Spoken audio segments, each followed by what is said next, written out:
सभी को जय हिंद। एसएमपी चैनल पर आप सभी का हार्दिक अभिनंदन, स्वागत। मैं नवीन कुमार आप सभी को आज पढ़ाऊंगा एनसीईआरटी का एक्सरसाइज 1.2। आज डे 3 है और डे 3 के वीडियो में पार्ट 3 आप सबको वीडियो में प्रोवाइड करा रहा हूं।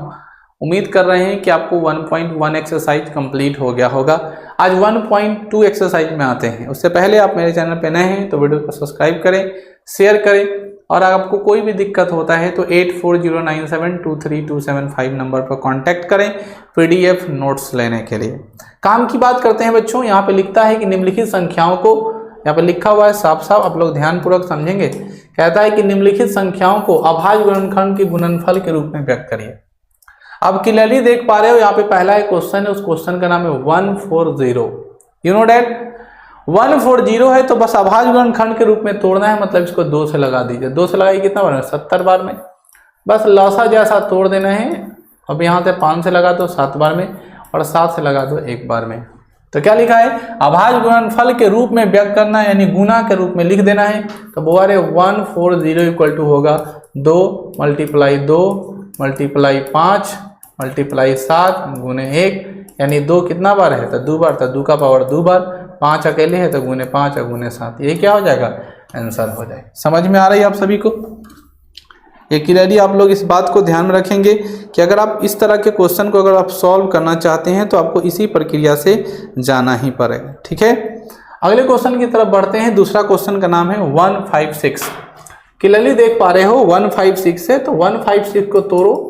156 को तोड़ोगे तो 2 से लगाओगे, 2 सते 14, 1 2 8 16, फिर 2 से लगा दो 2 3 6, 2 9 18, फिर 3 से लगा दो 13 बार में और फिर 13 से लगा दो कितना बार में? 1 बार में। यानी बुआ अगर लिखें 1 5 6 बराबर लिखना चाहें तो 2 गुने 2 गुने 3 गुने 13 गुने 1, यानी 2 बार है इसलिए 2 का पावर 2 गुने 3 है गुने 13 है गुने 1 है। तो ये क्या हो गया? परफेक्ट आंसर हो गया गुना के रूप में। अगला क्वेश्चन हम लोग बढ़ते हैं बुआ, जिसका नाम है तो 3825। 3825 को कैसे सॉल्व करेंगे? आप लोग क्लियरली देख रहे हो 2 से इसमें भाग नहीं लग पाएगा। तो जब बच्चों 2 से भाग नहीं लगेगा तो हम लोग क्या करेंगे? जब 2 से भाग नहीं लगता है मेरे भाई तो 3 से लगाते हैं। तो 3 से विभाज्यता का नियम है, सबको जोड़ेंगे तो 5 2 7 8 15 3 18, यानी 3 से लग जा रहा है। तो 3 से भाग दो तो 3 बन जाए 3, 3 दूना 6, 2 3 7 21, 3 5 15, यही लगा। फिर 3 से लगाओगे 3 चौका 12, 3 दूना 6, 3 5 15, 5 4 2 6 और 5 11। अब 3 से नहीं लगने वाला है तो अब किसे लगाएंगे? 5 से लगाएंगे। 5 8 40, 5 और फिर 5 से लगाएंगे तो 17 बार में, है ना। और फिर 17 से लगा देंगे तो 1 टाइम में। बच्चों मैंने कहा था आपको गुना के रूप में करना है तो 3825 इज इक्वल टू होगा 3 मल्टीप्लाई 3 और 5 मल्टीप्लाई 5 और मल्टीप्लाई 17, यानी कुल मिला के ये आपका मिला। तो ये गुणनफल के रूप में हमने क्या कर दिया? कंप्लीट कर दिया। अगला क्वेश्चन है बाबू, जिसका नाम है 5005। अब 5005 की लड़ी देख पा रहे हो। पहले तो ये लगने वाला किससे? 5 से लगेगा, क्योंकि 3 से इसमें भाग नहीं लगेगा। किससे नहीं लगेगा बच्चों? 3 से तो इसमें भाग नहीं लगने वाला। तो जब 3 से भाग नहीं लगेगा तो किससे लगाएंगे? तो सबसे पहले हम 5 से लगाते हैं तो 5 बन जाए 5 0 0 1। अब 5 से नहीं लगा, 5 से लगने के बाद अब हम लोग 7 की बात करते हैं तो 7 से लगा दीजिए। 7 बन जाए 7, 3 बचेगा, 7 चौका 28, 2 बचेगा, 7 3 21।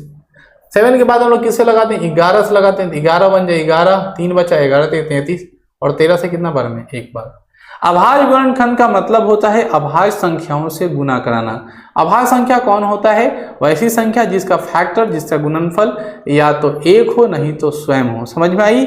तो ऐसी संख्या कौन होती है? 2 होती है, 3 होती है, 5 होती है, 7 होती है, 11 होती है, 13 होती है, 17 होती है, 19 होती है, 23 होती है, 29 होती है। इस तरह के सारी संख्या कैसी है? अभाज्य संख्या, क्योंकि उनको अगर हम लोग भाग देते हैं तो भाग देने पर किसी न किसी संख्या से क्या होता है?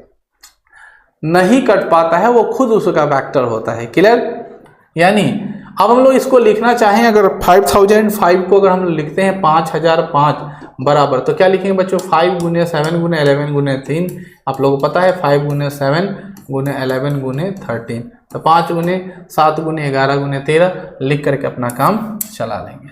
अब आखिरी आपके पास एक क्वेश्चन बचता है 7429, जो मैं यहाँ कर दे रहा हूँ ताकि आपको कोई दिक्कत ना हो, आपको सब कुछ समझ में आ जाए। क्लियर है?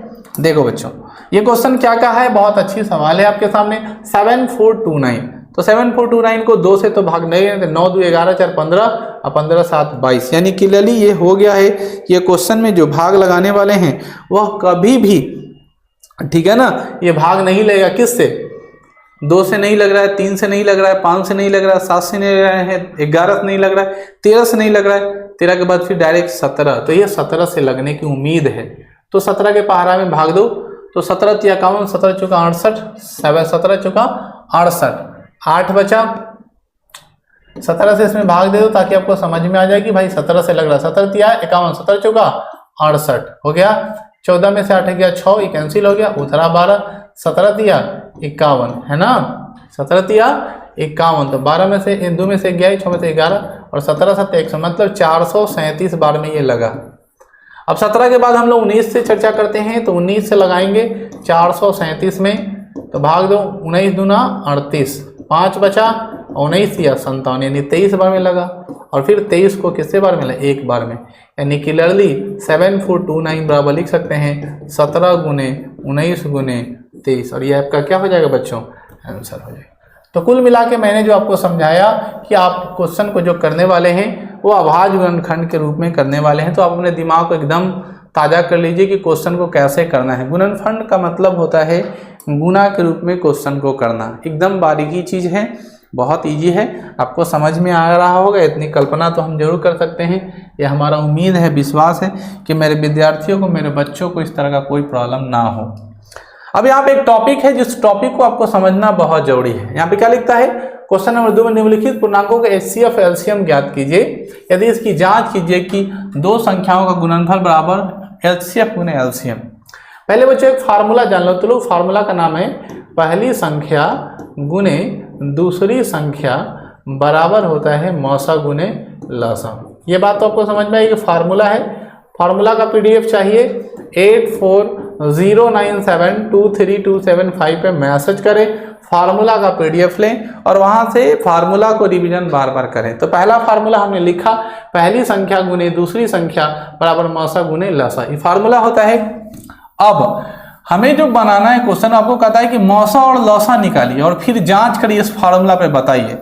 तो मौसा और लसा कैसे निकलता है बाबू, तो अभाज्य गुणनखंड विधि से मौसा निकालना बहुत आसान काम है। ध्यान पूर्वक सुनिए हमारी बातों को और फिर आपको समझ में आ जाएगा। जैसे मान लो 26 है और ये कितना है 91 है, तो पहला काम करना है 26 को अभी अभाज्य गुणनखंड जैसे कि है फैक्टराइज करना।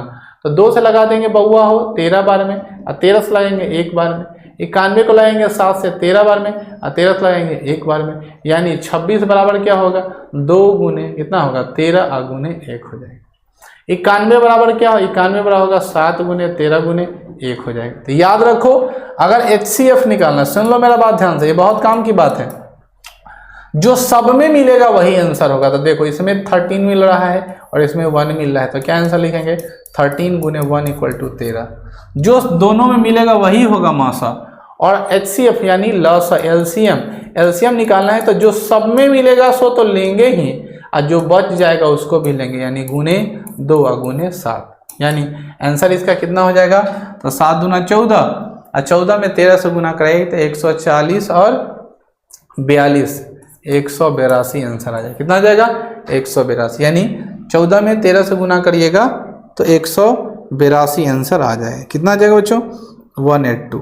अब हम लोग को करना है, क्वेश्चन में बोला है जांच करना। क्या करना है बच्चों, जांच करना है। तो जांच करना क्या है, फार्मूला लगा, दो संख्याओं का गुणनफल, यानी पहली संख्या, अब जांच कर रहे हैं, पहली संख्या गुने दूसरी संख्या बराबर मौसा गुने लसा। पहली संख्या गुने दूसरी संख्या बराबर मौसा गुने लसा। अब देखिए पहली संख्या का मान कितना है 26, दूसरी संख्या का मान कितना है 91, मौसा का मान कितना है, तो मौसा भी आप निकाल पाए हो 13 है, और लसा का मान कितना निकाले 182। इन दोनों को मल्टीप्लाई कराइए, तो बुआ रे 91 में 26 से गुना कराइए, गुना करने आता है आप लोग को, 6 एकम 6 9 छक 54 546 हो गया, 2 एकम 2 9 दूना 18 6 6 8 5 13 का 3 हासिल 1 एकम 2, यानी आंसर कितना है 2366।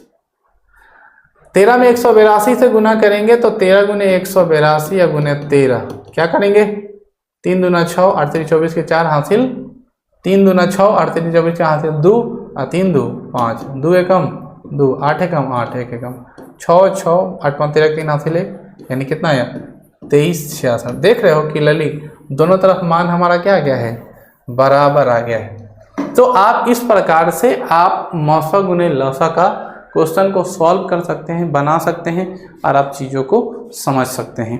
तो आज हम यहीं पर आपको छोड़ रहे हैं एक बता करके। ये 2 और 3 आपके होमवर्क में रहेगा, आप कोशिश करिएगा बनाने का। एनसीईआरटी बुक से नहीं बनेगा, आप सभी का नेक्स्ट वीडियो पार्ट में आएगा और आप सब उसका आनंद लेंगे। तब तक के लिए जय हिंद, जय भारत, जय स्टूडेंटपुर।